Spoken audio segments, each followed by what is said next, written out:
Halo, bertemu lagi di mata kuliah Manajemen Operasi, masih bersama saya Putih Febriasari. Dan hari ini kita akan membahas mengenai monitoring and controlling project atau memantau dan juga mengontrol proyek. Nah, materi pada pertemuan kali ini adalah materi lanjutan dari pertemuan sebelumnya, masih mengenai manajemen proyek.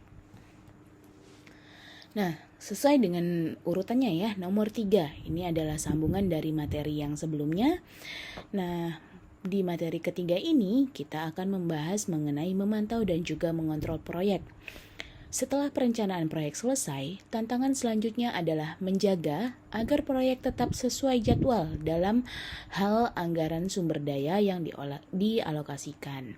Pada bagian ini akan dibahas cara memantau status proyek dan juga penggunaan sumber dayanya. Monitoring project status atau memantau status proyek. Sistem pelacakan yang baik akan membantu tim proyek mencapai tujuannya. Sistem pelacakan yang efektif mengumpulkan informasi tentang 3 topik nih. Nah, topik yang pertama adalah mengenai masalah-masalah yang terbuka dalam proyek tersebut, kemudian mengenai risiko yang ada dalam proyek dan juga status jadwal. Open problems and risk atau masalah terbuka dan juga risiko. Nah, salah satu tugas manajer proyek adalah memastikan bahwa masalah yang diangkat selama proyek dapat diselesaikan tepat waktu. Sistem pelacakan harus mengingatkan manajer proyek mengenai tanggal jatuh tempo untuk masalah-masalah yang terjadi dan siapa yang bertanggung jawab atas masalah tersebut dan bagaimana cara agar masalah tersebut dapat diselesaikan dalam waktu yang singkat.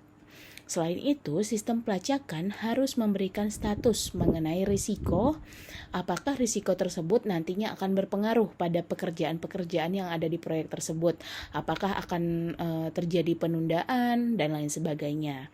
Nah, agar berjalan efektif, sistem pelacakan mengharuskan anggota tim untuk terus memperbaharui informasi secara berkala mengenai tanggung jawab masing-masing. Kemudian, schedule status atau status jadwal. Nah, satu hal yang paling penting untuk diingat dalam sebuah proyek adalah bahwa ketika kita sudah merencanakan sesuatu sebaik mungkin pun masih ada risiko bahwa rencana tersebut akan salah atau akan terjadi kendala. Sehingga diperlukan sistem pelacakan yang menyediakan pemantauan berkala mengenai pekerjaan-pekerjaan yang ada di dalam proyek tersebut, khususnya di jalur kritis atau di dalam critical path.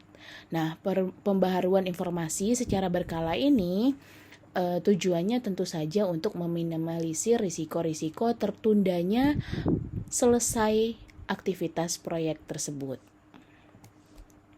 Kemudian ada monitoring project resources atau memonitor sumber daya proyek. Sumber daya yang dialokasikan untuk proyek itu biasanya dikonsumsi secara tidak merata. Gimana tuh maksudnya dikonsumsi secara tidak merata? Jadi seperti yang sudah dijelaskan di bagian sebelumnya ya, bahwa sebuah proyek itu terdiri dari berbagai jenis pekerjaan, berbagai divisi.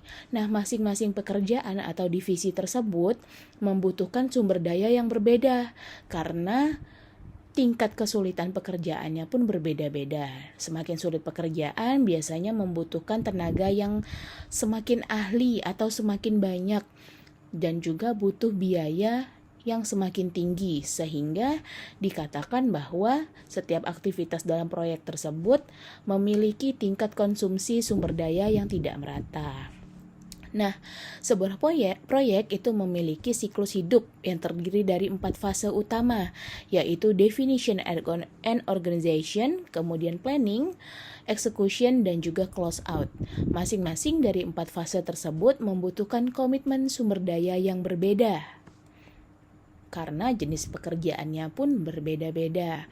Nah, berikut adalah gambar mengenai project life cycle atau daur hidup proyek. Seperti bisa dilihat di layar ya, yang di bagian bawah itu ada yang namanya time, waktu. Waktu ini jelas nih, kapan harus dimulai dan juga kapan harus selesai. Nah, sebuah proyek itu daur hidupnya terdiri dari 4 bagian, definition and organization di sini, kemudian ada planning, ada execution, dan juga ada close out. Untuk definition and organization, seperti yang sudah dibahas pada materi sebelumnya, ini berisi tentang deskripsi mengenai apa yang akan dikerjakan, proyek apa yang akan dibuat, apa yang akan dihasilkan, seperti apa kualitasnya, kapan harus dikerjakan, dan lain sebagainya. Kemudian, setelah proyek tersebut terdefinisi dengan jelas, kita masuk ke fase selanjutnya, yaitu fase planning. Di fase planning ini, kita mulai merencanakan siapa yang akan mengerjakan proyek tersebut, kemudian bagaimana caranya, kapan dikerjakannya, kapan mulainya, kapan selesainya, kemudian butuh tenaga kerja berapa banyak, butuh alat seperti apa saja, butuh uang atau modal apa saja, dan lain-lain. Kemudian setelah direncanakan baik itu waktu dan juga sumber dayanya, kita masuk ke fase execution atau eksekusi atau pengerjaan. Nah, di fase eksekusi ini semua aktivitas yang sudah direncanakan dikerjakan satu persatu, diselesaikan satu persatu. Nah, kalau kita lihat nih, dari keempat fase ini, di fase eksekusi inilah yang membutuhkan waktu paling lama. Ya, bisa dilihat ya, rentang waktunya paling panjang bila dibandingkan dengan yang lain. Kenapa? Karena semua aktivitas, inti dari aktivitas yang ada dalam proyek ini ada di fase eksekusi. Seperti bisa kita lihat juga resource requirement. Kalau di sini adalah kebutuhan sumber daya, dan yang di bawah adalah waktu. Nah, seperti bisa dilihat di kurva ini, ya, kalau di tahap awal, di tahap definition itu sumber daya yang dibutuhkan hanya sedikit nih, segini aja. Kemudian di tahap perencanaan mulai meningkat sumber daya yang dibutuhkan, dan di tahap eksekusi sumber daya yang dibutuhkannya mencapai titik maksimum paling banyak, karena disinilah semua aktivitas berjalan. Kemudian di tahapan close out atau tahap akhir, ini pekerjaan sudah mulai selesai dan bisa diakhiri ketika manajer atau manajemen proyek sudah menyatakan bahwa proyek ini atau aktivitas-aktivitas yang ada dalam proyek sudah selesai dikerjakan, sehingga kita bisa mengakhiri proyek tersebut. Seperti itu. Sekali lagi bahwa gambar ini menunjukkan daur hidup proyek. Ada waktu kapan dimulai, kemudian ada waktu kapan selesai, dan juga seberapa banyak sumber daya yang dibutuhkan untuk menyelesaikan proyek tersebut. Kemudian, manajer proyek memiliki beberapa pilihan untuk mengatasi masalah yang berkaitan dengan sumber daya dalam sebuah proyek. Yang pertama ada resource leveling atau perataan sumber daya. Nah, ini seperti yang sudah dijelaskan juga pada pertemuan sebelumnya, bahwa setiap aktivitas dalam proyek itu memiliki penyerapan sumber daya yang berbeda-beda tergantung pada tingkat kesulitan aktivitas yang dikerjakan. Nah, oleh karena itu perlu dilakukan pemerataan sumber daya ini. Contoh, misalnya di aktivitas A pekerjaannya biasa saja, tapi ternyata terdapat penumpukan sumber daya di situ. Misalnya sumber daya dalam hal tenaga kerja. Sementara di aktivitas C itu ada pekerjaan yang lebih berat nih, yang membutuhkan lebih banyak orang. Oleh karena itu, si manajer proyek bisa mengambil orang-orang yang tidak terlalu sibuk di pekerjaan A untuk membantu pekerjaan di B, seperti itu. Oke. Kemudian ada juga resource allocation dan juga resource acquisition. Nah, letakkan sumber daya untuk kegiatan yang paling penting.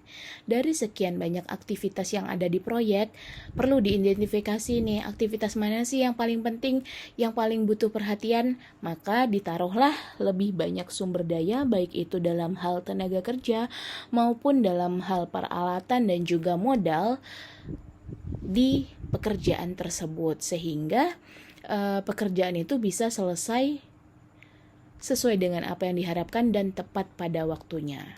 Kemudian yang terakhir ada akuisisi sumber daya. Nah, akuisisi sumber daya ini sama juga dengan pemerataan sumber daya, kita bisa mengambil alih sumber daya yang ada di aktivitas-aktivitas yang kurang butuh atau kurang produktif. Jadi bisa kita alihkan ke pekerjaan lain yang mungkin lebih berat, seperti itu. Kemudian di bagian yang keempat ada yang namanya controlling project atau mengontrol proyek. Nah, di sini manajer proyek memiliki tanggung jawab akuntansi untuk penggunaan sumber daya perusahaan secara efektif.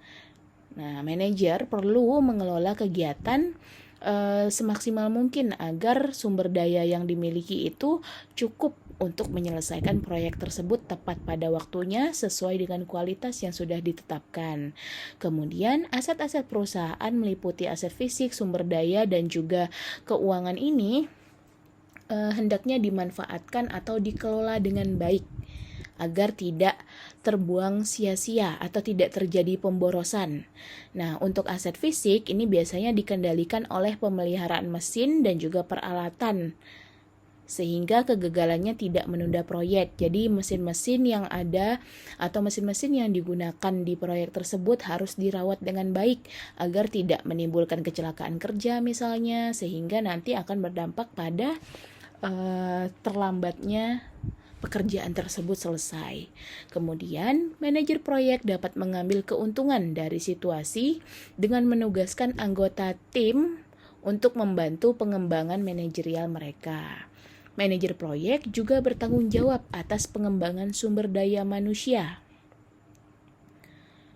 Selain itu, manajer proyek juga harus mengontrol pengeluaran sumber daya keuangan perusahaan. Nah, untuk apa? Agar tidak terjadi penyimpangan. Jika terjadi penyimpangan dari rencana-rencana yang sudah disusun terkait proyek tersebut, maka harus dilaporkan dan juga dianalisis secara berkala untuk mengetahui apa sih penyebabnya gitu. Apakah terjadi kebocoran dana atau ketidakefisienan penggunaan sumber daya dan lain sebagainya. Kemudian pemantauan dan pengendalian proyek adalah kegiatan yang sedang berlangsung selama fase pelaksanaan siklus hidup proyek. Jadi dari awal proyek itu dimulai, itu sudah mulai dipantau dan juga dikendalikan sampai dengan proyek tersebut selesai.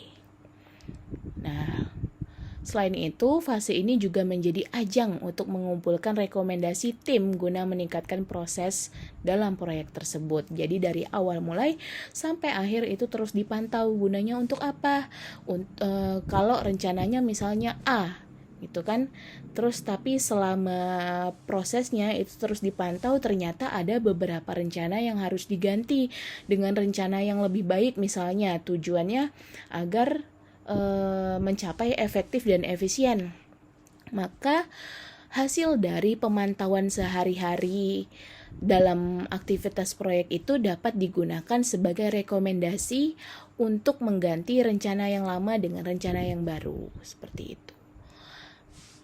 Baik, terima kasih. Sekian untuk pertemuan kali ini. Sampai berjumpa di pertemuan selanjutnya.